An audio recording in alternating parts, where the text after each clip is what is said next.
आपकी एक सब्सक्रिप्शन हमें बेहतरीन वीडियोस बनाने का हौसला देती है। चैनल को सब्सक्राइब करें और बेल आइकन भी साथ दबा दें। मेरा नाम नाबिल है, मेरी हाइट 5 फुट 2 इंच है, मेरी एज 27 साल है और मैं बहुत ही क्यूट और खूबसूरत हूँ। मेरा चेहरा फूलों की तरह हुसन है, मेरी आँखों में मस्ती भरी है, मेरे गाल मोटे और भरे भरे हैं और मेरे होंठ रस भरे रसीले हैं। तो हुआ कुछ यूँ था कि मैं इस वक्त तकरीबन 16 साल की थी जब हमारे मैट्रिक के इम्तिहान होने वाले थे। मैं कोई बहुत कमज़ोर स्टूडेंट तो ना थी पर कोई बहुत जहीन स्टूडेंट भी ना थी, जिस वजह से इम्तिहान की तैयारी के लिए मुझे किसी न किसी से रहनुमाई की ज़रूरत थी। मेरी खाला का बेटा शहजाद बीए कर चुका था और वह हमारे घर से ज़्यादा दूर भी नहीं रहता था। मैंने अम्मा जान से कहा कि वह शहजाद से बात करें कि वह फारिग वक्त में मुझे पढ़ा दिया करें, इस तरह मुझे ट्यूशन के लिए ज़्यादा दूर नहीं जाना पड़ेगा, आने जाने की परेशानी भी नहीं होगी और वक्त भी ज़ाय नहीं होगा। अम्मा इसी दिन शहजाद से बात कर आई और उन्होंने मुझे बताया कि उन्होंने शहजाद से बात कर ली है और वह हर शाम सुबह के 7 बजे से सुबह के 9 बजे तक आया करेगा मुझे पढ़ाने। इस दिन ने जल्दी तमाम काम नापट और अपनी किताबें लेकर ड्राइंग रूम में पढ़ने बैठ गई। तकरीबन 12:30 बजे होंगे जब शहजाद हमारे घर आए। शहजाद की उम्र इस वक्त 25 साल के करीब थी और काफ़ी मियाँ और हैंडसम शख्सियत के मालिक थे। उनका कद 6 फुट के करीब जबकि जिस्म मजबूत और ट्वना था, क्लीन शेव के साथ सावला रंग क़यामत का था। रस्मी सलाम दुआ के बाद मुझसे मुखातिब होते हुए बोले, अच्छा तो मेरी शागिर्द पढ़ाई के लिए तैयार है? मैंने भी सर हिलाते हुए कहा, जी वेरी गुड। यह बताओ किस सब्जेक्ट में खुद को ज़्यादा कमज़ोर समझती हो? शहजाद ने मेरी किताब उठाकर उसके वकुलट हुए किताब पर ही नज़रें जमाई मुझसे दूसरा सवाल पूछा तो मैंने उन्हें बताया कि मैथ और इंग्लिश में कमज़ोर हूँ। मैं थोड़ा सिमटकर बैठी हुई थी और बात करते हुए भी थोड़ी जे कर रही थी। शहजाद ने किताब मेज़ पर रखते हुए मेरी जानिब देखा और बोले, अगर इसी तरह तुम घबराई और जेकिटा रहोगी तो मेरा नहीं ख्याल कि मैं तुमको जो कुछ पाऊँ वह तुमको जहन नशीन भी करा सकूँगा, लिहाजा रने जेकिनी की ज़रूरत नहीं। हम बड़े दोस्ताना माहौल में स्टडी करेंगे और जो कुछ भी पढ़ेंगे इसे याद भी रखेंगे। जी बेहतर। मैं खुद को थोड़ा रिलैक्स जाहिर करने की कोशिश करते हुए बोली, इस दिन पढ़ाई तो कोई खास ना हुई, अलबत्ता शहजाद ने अपनी बातों और चुटकुलों की मदद से मेरी टीक दूर कर दी। मैं अब काफ़ी रिलैक्स भी थी, यही वजह थी कि मैं शहजाद के चुटकुलों का जवाब भी चुटकुलों की सूरत ही दे रही थी। मेरा चंचल पिन बेदार हो चुका था। शहजाद ने थोड़ी सी मैथ की मशक कराई और इंग्लिश से शुरू करने का कहकर घर के लिए उठे। अम्मा ने उन्हें रोक लिया कि चाय तो पीते जाएं। शहजाद भी चाय के लिए बैठ गए। चाय और थोड़ी गुपशप के बाद शहजाद कल शाम सुबह के 7 बजे आने का कहकर घर चले गए। तकरीबन 2 हफ्तों तक मामला ऐसे ही चलते रहे। वह वक्त के खासे पाबंद थे, वक्त पर आते और अपना काम वक्त पर ख़त्म करके चले जाते। उनकी शख्सियत अमन नज़र तो थी ही, उनके पाने और समझाने का अंदाज भी खूब था। यही वजह थी कि मैं शहजाद की गिरवी हो चुकी थी और उनसे काफ़ी बिनकलपा भी हो चुकी थी। इस दिन शहजाद मुझे मैथ की मशक करा रहे थे जब अम्मा चाय ले आई। उन्होंने मेज़ पर रखी और बोली कि चाय पहले पी लेना। यह कहकर वह वापस किचन में चली गई। मशक ख़त्म हुई तो मैंने चाय की प्याली उठाकर शहजाद को देना चाही तो पता नहीं क्या हुआ कि मेरा हाथ कांप गया और सारी की सारी चाय शहजाद के ऊपर गिर गई, जिससे उनकी पतलून और शर्ट भीग गई। मेरे तो असना खता हो गए। दौड़ती हुई गई और टली उठा लाई। मैं बार बार शहजाद को सॉरी बोल रही थी और साथ ही साथ उनकी शर्ट को टली से खुश्क करने की कोशिश कर रही थी। अब जले तो नहीं? मैंने मुसलसल टली रगड़े हुए पूछा। चाय से तो नहीं जला, लेकिन अब तुम जरूर जला डालोगी। मैं उनके इस जुमले को बिल्कुल भी ना समझी और इसी तरह टली से उनकी शर्ट को खुश्क करने में लगी रही। मैं शायद कुछ देर और इसी तरह टली से उन्हें खुश्क करने में लगी रहती, पर शहजाद ने मुझे रोक दिया और मुझे दोनों कंधों से उठाकर खड़ा करते हुए बोले, बस करो बबली, घर में मुझे सब इसी नाम से पुकारते थे। Everything is fine. तुम खामखा परेशान हो रही हो। लेकिन मैं खुद में बहुत शर्मिंदा थी, इसीलिए जब मैंने उन्हें इस शफकत से पेश आते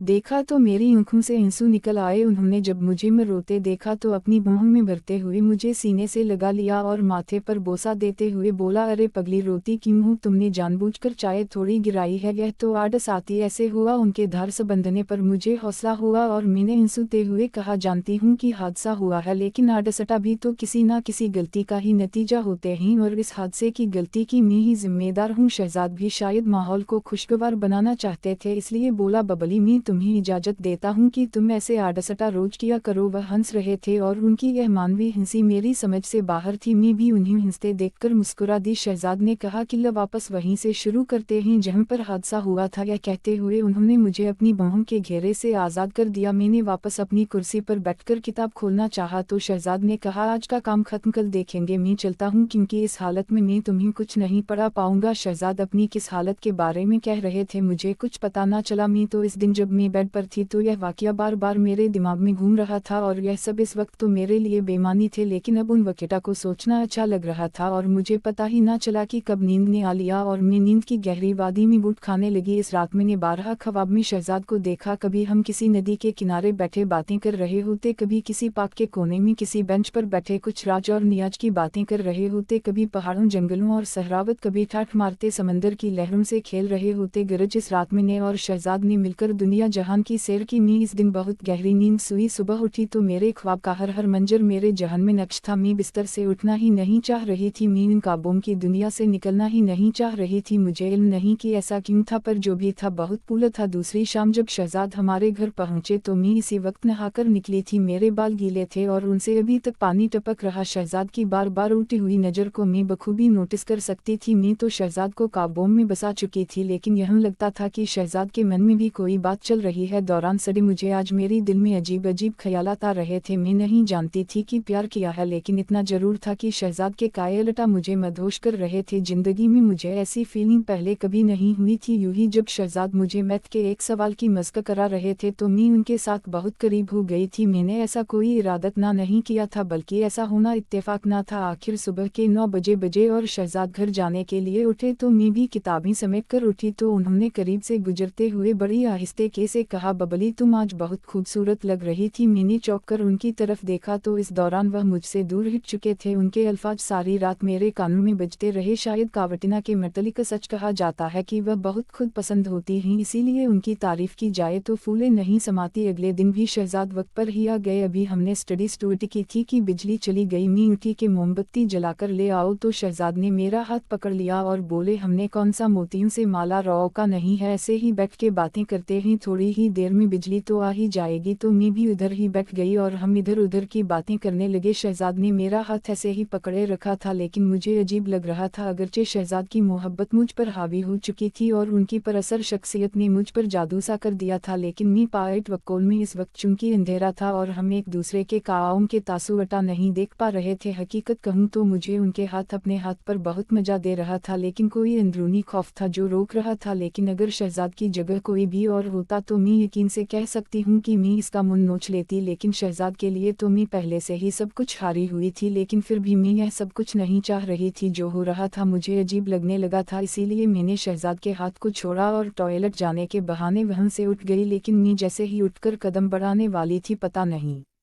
मुझे क्या हुआ, मैं डगमगा गई। इसी लम्हे शहजाद ने हाथ बढ़ाकर मुझे सहारा दिया तो मैं गिरने से बच गई। मैं बहुत नर्वस हो गई थी, शायद मैं जल्दी से टॉयलेट की तरफ भागी। मुझे कुछ हाजत तो ना थी, अलबत्ता ठंडे पानी से मुंह पर छींटे मारे तो गर्मी का एहसास कुछ कम हुआ। मैं अभी टॉयलेट में ही थी कि बिजली आ गई। मैं वापस ड्राइंग रूम में आई तो शहजाद वहाँ मौजूद नहीं थे। मुझे परेशानी हुई कि ऐसा किया कि वह बताए बगैर ही चले गए। इसी वक्त अम्मा ड्राइंग रूम में आई तो उन्होंने बताया कि कह रहा था कि इसके सर में दर्द हो रहा है और बिजली भी नहीं है, इसलिए वह घर जा रहा है। मैंने भी किताबें समेटे और अपने बेडरूम में चली आई। मेरी सोच का महर बस शहजाद ही थे। इस रात भी मैं उन्हीं सोच में गर्क सो गई। सुबह उठी तो शहजाद के याद में सारा दिन मशहूर होती रही। शाम होने से पहले ही मैं शाम का बेचैनी से इंतजार करने लगी। मैं देखना चाहती थी कि शहजाद आज कैसे बर्ताव करते हैं, लेकिन वक्त होने के बावजूद वो नहीं आए। मैं इंतजार करती रही, लेकिन मेरा इंतजार बस इंतजार ही रहा। वह 8 बजे तक नहीं आए तो मैंने अम्मा से कहा कि खैर हो शहजाद, पता नहीं आज क्यों नहीं आए। अम्मा ने कहा कोई और काम पड़ गया होगा इसलिए नहीं आ सका होगा। मैंने कहा नहीं अम्मा, कल जब वह गए थे तो उनकी तबीयत ठीक नहीं थी, क्या पता वह अभी तक ठीक ना हुए हो। अब खाला को फ़ोन करके उनका पता तो कराए। अम्मा को भी जैसे कुछ याद आया तो उन्होंने खाला को फ़ोन लगाया। तब खाला ने बताया कि शहजाद तो कल से सख्त बुखार में तप रहा है। मुझे इल्म हुआ तो सख्त बकिना हुई, दिल चाहा कि अभी जाऊं और उसका बुखार खुद पे ले लूं, लेकिन मैं इस वक्त क्या कर सकती थी। सुबह में अम्मा को साथ लेकर उनका पत्ता लेने खाला के घर गए तो देखा शहजाद वाकई बुखार की वजह से बिस्तर में पड़े थे। थोड़ी सी रस्मी बातचीत के बाद में इधर ही बैठ गई। खाला और अम्मा भी साथ बैठी अपनी बातों में मसाफा हो गई। शहजाद ने एक बार भी हमारी तरफ देखा, फिर उन्होंने अपनी आंखें मूंद ली। हम खाला और अम्मा की मौजूदगी में कोई बात नहीं कर सकते थे, इसलिए हम खामोश बैठे थे जबकि खाला और अम्मा बातें कर रहे थे। बातों में खाला ने बताया कि उनकी सहेली की बेटी की शादी थी जहां उनका जाना बहुत जरूरी था, लेकिन नहीं जा सकती। अम्मा पूछ रही थी क्यों नहीं जा सकती हो तो खाला बोली जिसके साथ जाना था वह तो बिस्तर पर पड़ा है और आपके भाई साहिब खालू भी ऑफिस से छुट्टी नहीं ले सके कि उनके साथ चली जाती। अम्मा चुनकी खाला की सहेली को जानती थी और उन्हें पता था कि वह किधर रहती है, इसलिए खाला से बोली तुम्हारी सहेली कौन सा दूसरे शहर में रहती है, टैक्सी पकड़ो और 2-3 घंटे में वापस आ जाओगी। मैंने यह सुना तो मेरे दिमाग में आइडिया आया कि अगर अम्मा और खाला शादी पर चली जाएं तो मुझे शहजाद से अकेले में बात करने का मौका मिल जाएगा। यही सोचकर मैंने भी अम्मा की टेबा में कहा, खाला अगर आपकी सहेली इसी शहर में रहती है तो तब आप जरूर हो आएं, शहजाद की फिक्र ना करें, 2-3 घंटों तक हम उनकी तीमारदारी कर लेंगे। खाला और अम्मा दोनों को मैंने शादी में जाने पर आमादा कर लिया। अगरचे अम्मा जाना नहीं चाहती थी, उन दोनों के जाने के बाद में और शहजाद अब घर में अकेले थे। कोई 15 मिनट तक हमें कोई बात ना हुई। शहजाद वैसे ही उनकी मुंदे लेटे रहे, शायद वह मेरा इंतजार कर रहे थे कि मैं कोई बात शुरू करूंगी, लेकिन मैं ताबा उबा में रही कि बात शुरू कैसे करूं और कौन सी बात करूं। तन्हाई और खामोशी माहौल पर अजब पर सरत थी। शहजाद ने मेरी तरफ करवट लेकर आंखें खोल दी। नाबिल तुमने मुझे जला डाला। उनकी आवाज़ मेरी समातों से टकराई, उनकी नज़रें मेरे चेहरे पर गड़ी थी। तुम शायद समझ रही होगी कि मैं बुखार से तप रहा हूँ, लेकिन ऐसा नहीं है, यह आग जिसमें मैं जल रहा हूँ तुम्हारी ही प्यार में लगी हुई है, देखो जल रहा हूँ मैं। यह कहते हुए उन्होंने मेरा हाथ अपने माथे पर लगा दिया। उनका माथा सच में अंगारे की तरह था। जी शहजाद, मेरे मुंह से बस इतना ही निकल पाया। शहजाद दीवानों की तरह मेरे हाथ को अपने चेहरे पर रख रहे थे, जैसे वह इस तरह सुकून पा रहे हो। सुकून तो मुझे भी हासिल हो रहा था, मोहब्बत तो मुझे भी हो गई थी।